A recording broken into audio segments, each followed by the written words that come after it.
was established in Iraq and Persia, mainly based in Kufa and Qum later on, because most of these works of hadith were finalized in Qum. For example, Muhammad bin Yaqub al-Kulaini, the author or the collector of Al-Kafi, okay, he collected his reports allegedly in Baghdad for 20 years, and then he transcribed or finalized his work in Qum.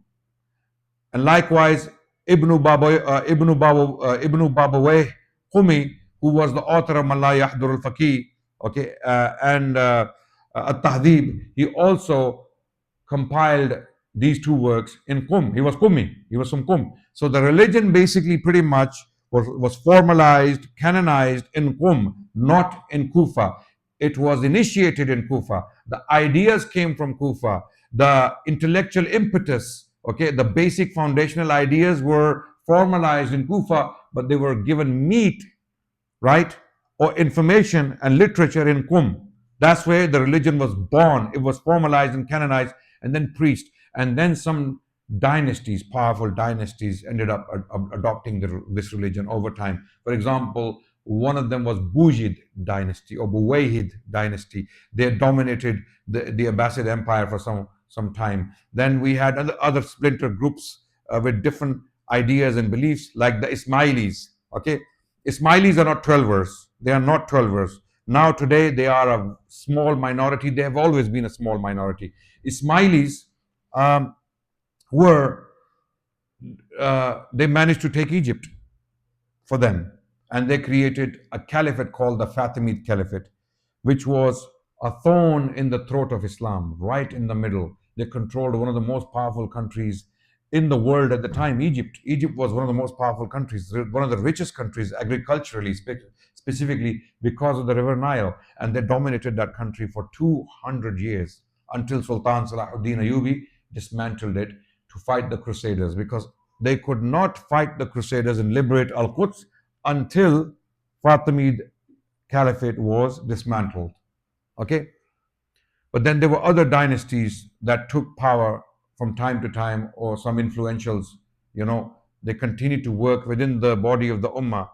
But some of the religious ideas of this system, Twelverism, were very much detrimental to the well-being of Sunni Islam.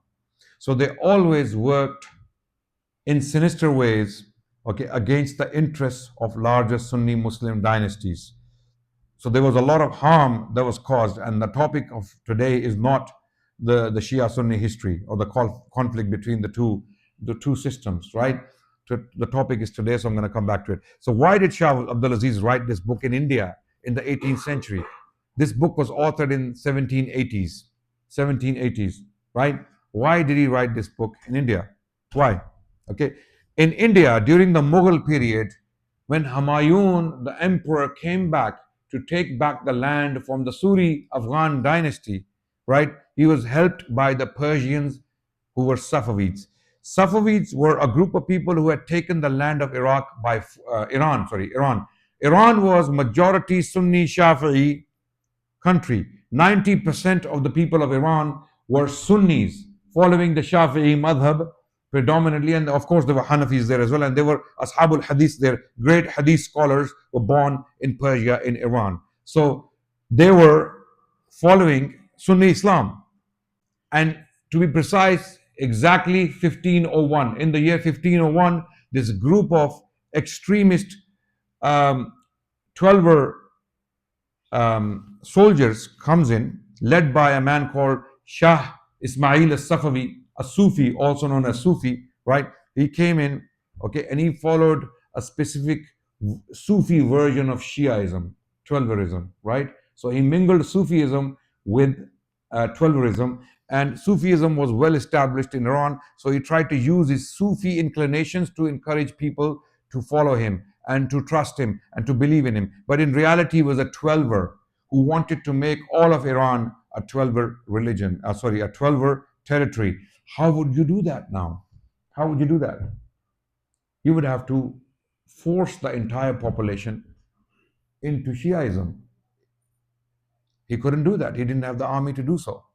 So what he did was, because he dominated Persia militarily, he went after the ulama. Ulama Remember this. At any time, anywhere in the Muslim world are the shield against kufr, dalal, bid'ah, and any misguidance. Your ulama are your shields. The moment your ulama fall, the moment they are compromised, your religion will be corrupted. Your beliefs will be corrupted. And this is exactly what Ismail al-Safawi and his Qazalbash army knew. They knew if you want to make these people Shia, 12er, you must deal with the ulama first, because they are the ones who are going to stand in our way. They will challenge us because we cannot debate them. We don't have the arguments. Kill them all. So they went on a killing spree and they killed ulama. Majority of the ulama either had to leave Persia to save their lives, or they had to get killed. A great scholar of Islam called Mullah Ali Qari. Mullah Ali Qari. He was a personal witness to all of this. He was from Persia and he had to migrate to Mecca with his family. And that's where he wrote most of his works. You know, the author of Mirqat, the Sharh al-Mishkat, Mishkat al-Masabih, right? Mullah Ali Qari, one of the greatest scholars from the Hanafi background, you know, he was a Hanafi, followed the Hanafi school. He witnessed all of that destruction. He even talks about it and how they had to step over dead bodies in order to escape. This was the Safavid destruction in Iran. It's well documented. It's perfectly put down by academics, and academics have written history of how Shiaism was established in Persia over time. Okay, so when the ulama were killed, what happened? Those ulama were replaced by 12er scholars. These 12er scholars started to teach the awam. And those people from the awam, from the masses, those who resisted, were easily killed by the Qazalbash contingent of the Safavid army. Within 3 to 4 generations, Persia, unfortunately, was predominantly Shia. And this happened because the ulama were killed off. And to this day, of course, it's another matter today. The Iranian people have completely left what they thought to be Islam. You know, 12er religion didn't make sense to them. Now today, around 60 to 70 people, 60 to 70% of Iranian people don't even subscribe to 12er religion. Why? Because they've completely become atheists, agnostic, or some are going to Christianity. The highest apostasy rate in the world today is in Iran because of the actions of the regime. Another topic. Okay, so when the Safavids were fully established in Persia militarily and they had the government in their hands, they started to meddle in the affairs of neighboring countries. One of those neighboring countries was what? India, Mughal India. So they tried to influence Zahiruddin Muhammad Babur. When he invaded India, they said, we will give you an army, but you have to become Shia. You have to wear black clothes. And Babur, alhamdulillah, thankfully didn't accept that proposition. And this is why you see, when you see the coins of Zahiruddin Muhammad Babur, which I possess in my personal collection, you will see his name on one side, and then you will see the name of the 4 caliphs. Okay? Abu Bakr, Umar, Uthman, and Ali. Confirmed Sunnis. Likewise, Humayun, when he escaped India, when the Suris came into power, one of the Mughal generals who were previously a Lodi general, an Afghan general called Sher Khan, not Sher Khan, Farid Khan, his name was Farid Khan, also known as Sher Shah Suri. Sher Shah Suri, mashallah. Sher Shah Suri, he comes in and he rebels against the Mughals and he kicks Humayun out. Where does he go? He goes to Persia. He takes refuge in Persia. In Persia, Humayun is now waiting for his chance to come back to India to defeat the Suris. And he sees his chance after the death of Sher Shah, who was a very powerful king. Very, very powerful king. But he died in a battle. And his sons couldn't hold on to power, so Humayun saw his chance. So long story short, he comes back with Persian support. With him comes a large contingent of Persians. They bring the Shiaism with them. Up to this time, there is hardly any Shiaism or Twelverism in India. But Humayun brings a large army with him who are given high positions after taking India from the Suris. He gives these Persians, for supporting him, high positions. He doesn't become Shia himself. His sons are not Shia. His children are not Shia. But he gives them high positions. They take advantage of this situation and they bring ulama, they import ulama from Iran into India. So these Shia ulama are backed by very powerful Mughal factions who are Shia. Sheikh, I hope it's not getting too long. Yeah, yeah. Okay. This is very important information. You have to know why this book was written, right? Okay. So these very powerful factions who were already established in governments and had strong militaries backing them, and they were Persian, they were Shia, Twelver, right? They started to import scholars and they started to pursue the same plan they had already implemented in Iran. They wanted to do the same in India. So they started to import Shia scholars from Persia into India. So you now see Shia scholars all over Mughal India, stationed in Mughal capitals, including the Mughal court. They are there to influence Mughal emperors. And some of them, unfortunately, caused major damage. One of the outcomes of this influence was Jalaluddin Muhammad Akbar's apostasy from Islam. He was also called Dalaluddin Akfar because of his kufr, because his kufr was so visible and so pronounced. Sheikh Saab, they called him also Jalaluddin Akfar. Yeah, the misguidance of the deen and the biggest kafir, right? That's what the ulama called him after he apostatized. But what caused that apostasy? You see, he was illiterate. He was only 13 when he came to power. Humayun, when he came back with the Persian army, when he took India, within 1 year he died, having fallen from his library stairs. He died. He rolled down the stairs. He was an opium addict, right? Maybe he was high. He fell and he died.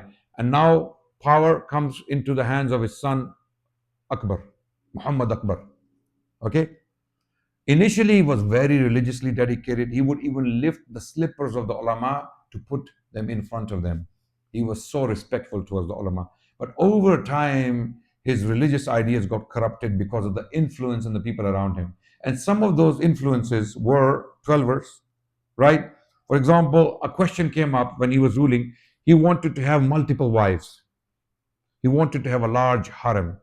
He had 300 women in his personal harem, concubines, or some he was marrying, like Hindu princesses, for political reasons.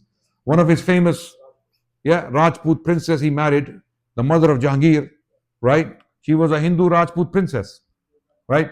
And Islamically, Muslims cannot marry Hindus. You can marry Ahlul Kitab. So the ulama raised an objection. They said, what are you doing? And then came the Shia ulama. They said to the emperor, easy solution, do muta. Have as many wives as you like. You think I'm making this up? Shia ulama, they came and they gave him this idea. And he said, I love this idea. A new muta every day. Yeah, a new wife, a new woman every day. Because he's a king. And they used to eat opium as aphrodisiac, because they were like, obviously having so many women in the harem. So they had to change a woman every day, maybe every 2 hours, or who knows, right? This is the reality of kings in India at that time, because there was a lot of money, power, bling bling, a lot of glory. Yeah. So with that came a lot of this. They had singing and dancing and, all of these musical instruments and musical programs going on. The emperor is surrounded by all these women from different parts of the world. Then Jahangir, Akbar's son, marries a Persian woman called Noor Jahan. And there were coins minted in her name. Jahangir was himself an opium addict and also used to drink a lot. Okay, so he was hardly sober, right? So the woman took the reins of power into her hand, and she was Persian. She was specifically pushing Shiaism in India. She got a very hostile and extremist Twelver scholar to come from Iran to India to do this job. His name was Nurullah Shostri. Remember this name? Nurullah Shostri. Very big name. And he even wrote books cursing the Sahaba and all sorts of things. Yeah. So when he came into India, he started to attack Muslim scholars. And the Muslim scholars now fear for their lives because who is the queen? Who is the king? Nur Jahan. She is the king. She is the king. She has coins minted in her name. Sheikh Sahab, are you enjoying the history? Yeah.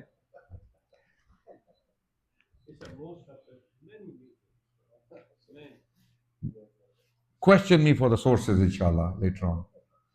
So Nur Jahan, she becomes the king and she's minting coins in her name. I have those coins in my collection, so I can talk with, inshallah, firm authority, inshallah, on this. Yeah, I'm a coin collector, so I have many of these coins in my collection.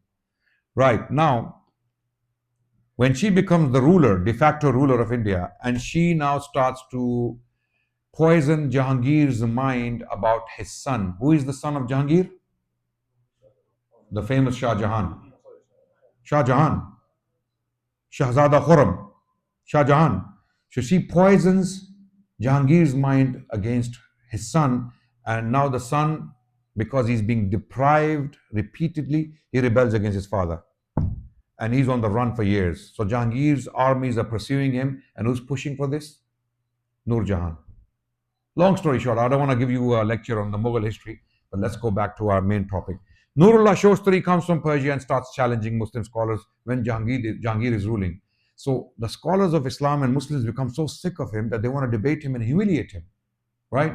So there is this legendary story, I don't know how true it is, okay? A debate was organized in the presence of Jahangir, okay? I must clarify that I don't know how this true is there, is documented, but I don't know how true this story is. A debate is organized between Nurullah Shostri and Muslim scholars.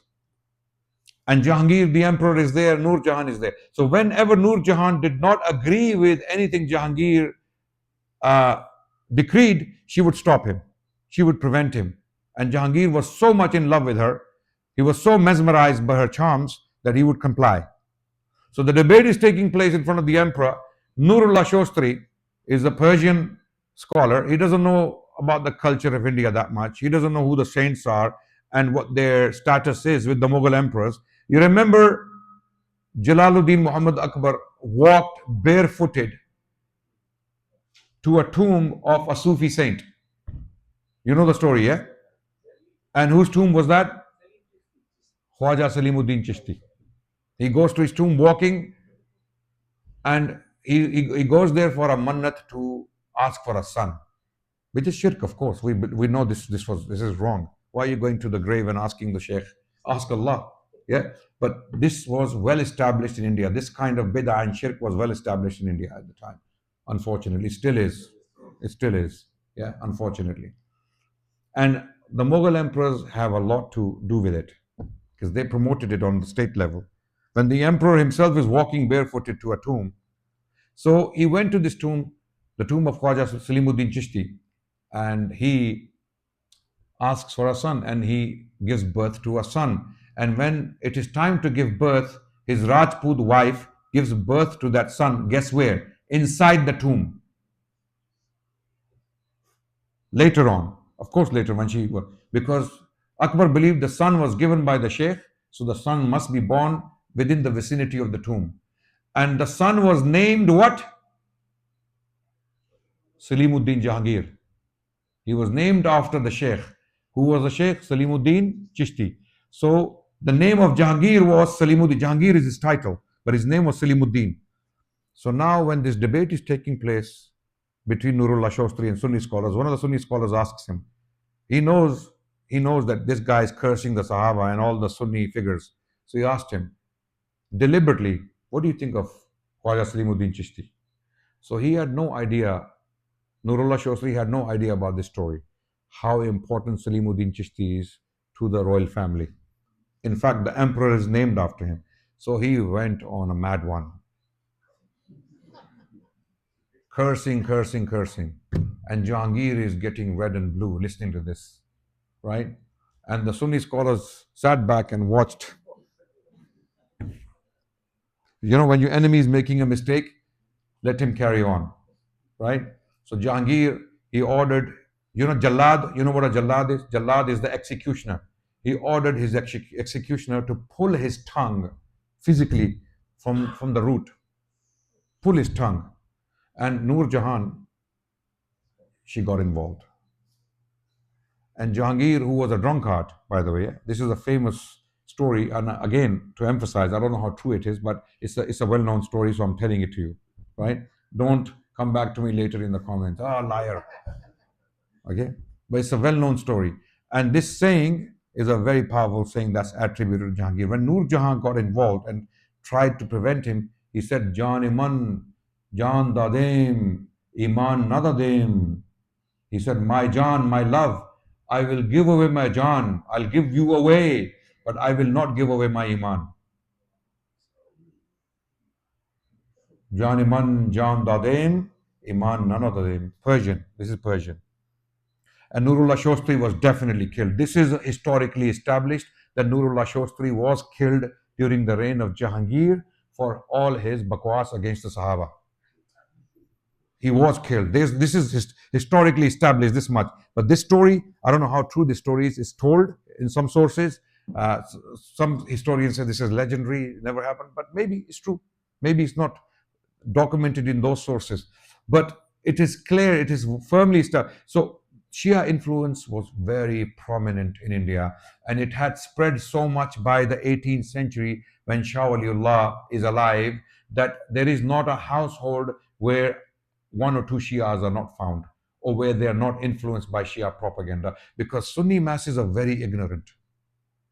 They had hardly any access to Islamic classical sources like the histories of Islam.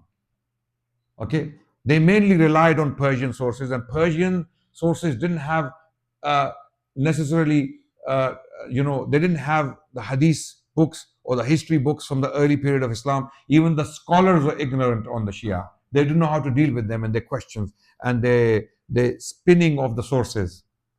But Shah Waliullah Muhaddis al-Dehlavi was a different man, very well learned, very deep. So he authored a book to tackle some of the Shia intellectual challenges titled Izalatul Khifa an Khilafatil Khulafa. Very powerful book in establishing the authenticity and the legitimacy of the caliphate of the Shaykhain and Uthman radiallahu anh. Now, by the time his son is a young man in his middle age, Shiaism has grown to the extent that it is now in your face. In your face. Everyone's talking about it. So his students came. What are we going to do about this situation? He said, okay, we're going to do something about it. And the result was Tuhfa Ithna Ashariya in 1780s. In this time when Shah Abdul Aziz was writing this book, when he authored it, he was committing suicide because much of the Mughal nobility had already been influenced by Shia thought. The general of the army was Najaf Khan. Najaf Khan was a Shia, and he was assassinating scholars. In fact, Mirza Mazhar Jane Jana, a very well-known scholar in Delhi at the time, was assassinated by his orders.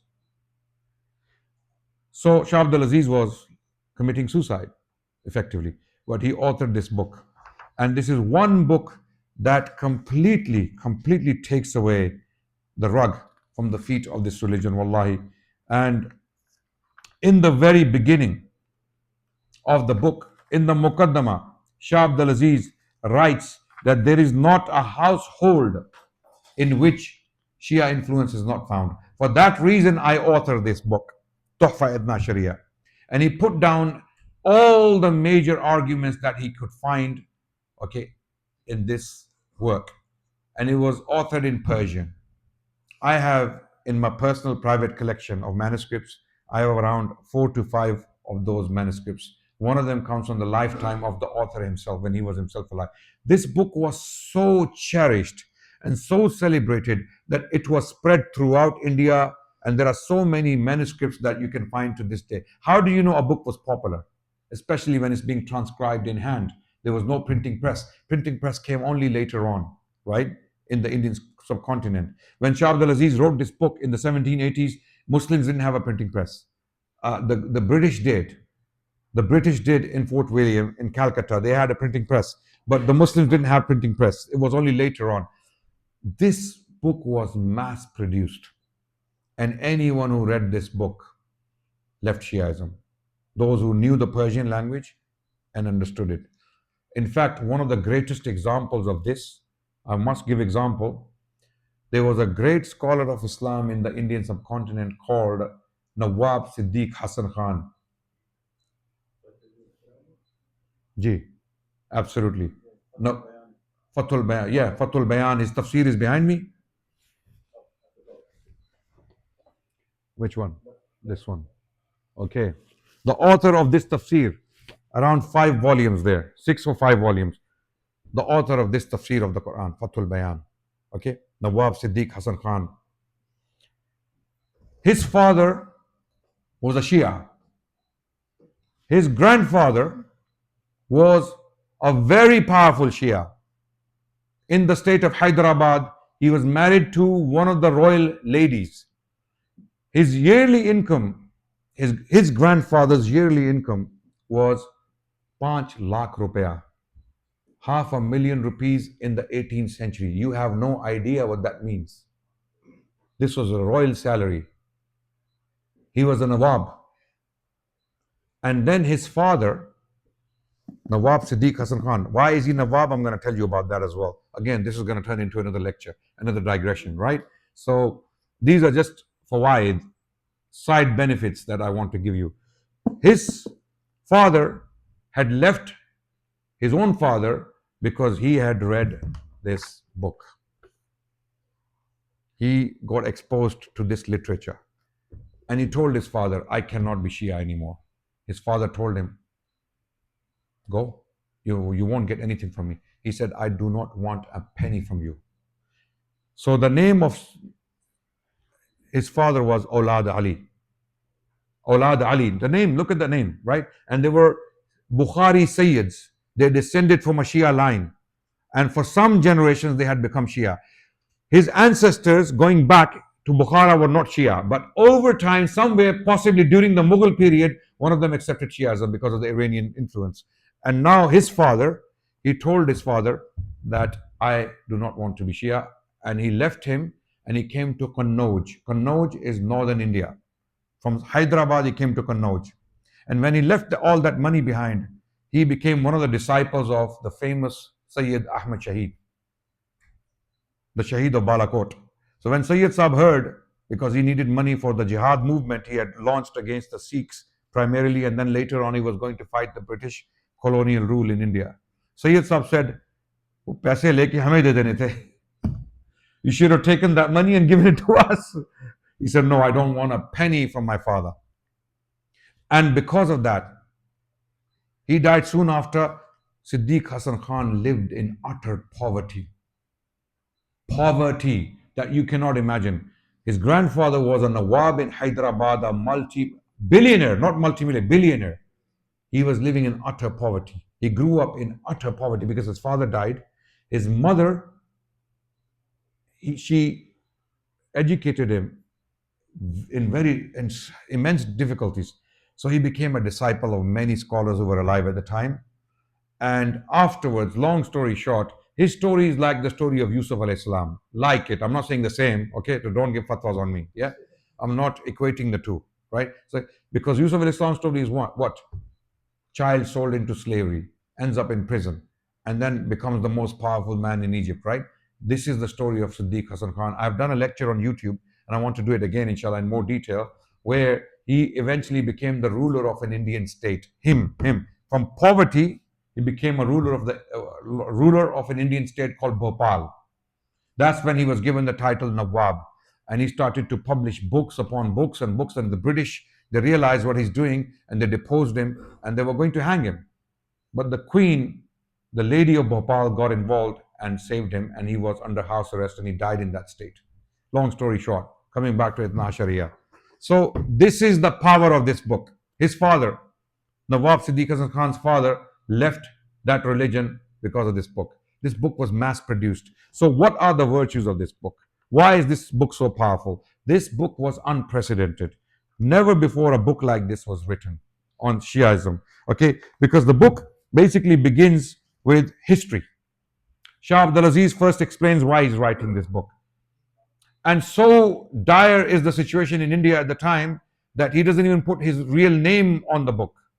He puts a pseudonym, which is his own name, of course, his kunya, basically. He puts his kunya. It doesn't say Shah Abdulaziz bin Shah Waliullah. So, how does he introduce the book? If you go to the first page, the Muqaddamah or the beginning of the book, he writes that he is Hafiz Ghulam Halim, which was also his name, bin Sheikh Qutbuddin Ahmad Al Muqallib bi Shah Waliullah. Right? So basically, he didn't put his real name because that situation was so dire at the time. Right? He could have been killed for this. Right? But he wrote the book nevertheless and published it. Okay. So the book goes as follows. It documents in chapter number 1 the history of the Twelver religion.